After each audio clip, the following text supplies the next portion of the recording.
do'st shunday bo'lishi kerakki, u do'stini mansabi uchun, dunyosi uchun, obro'si uchun do'st bo'lmaydi-da.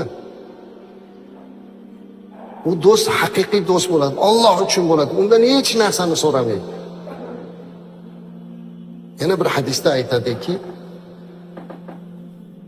bir odam deydi, do'stini ziyorat qilishlik uchun ko'chaga chiqdi, u bir qishloqqa ketyapti.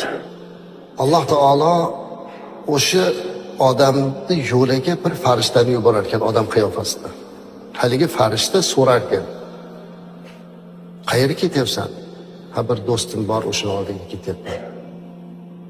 Unda seni hojating bormi? Ya'ni undan biror narsa istab ketyapsanmi? Yo'q. Qarzing bor, bergani ketyapsanmi? Yo'q.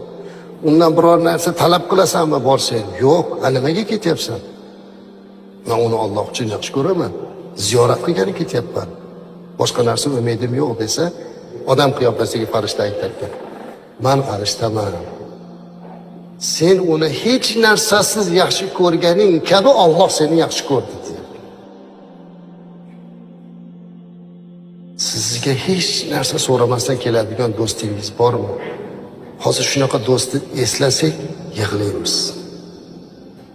Chunki hozir birortasi kelayotgan bo'lsa o'ylanadigan bo'lib qoldi, nima bo'lyapti-ki, nima deyapti. Lekin tangani bu tomoni bor. O'zimiz ham shunaqa do'st bo'la olmayapmiz-da. Do'stidan shuni talab qilayotgan inson o'zi ham o'sha talabdagi do'st bo'lish kerak-da.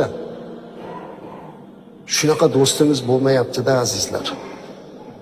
Lekin bu dunyoga kelib do'stsiz o'tib ketmaslik kerak. Qiyomatlik do'st topaylik. Shunday do'st bo'lsinki, Alloh uchun do'st bo'lsin, sahobalar kabi do'st bo'lsin.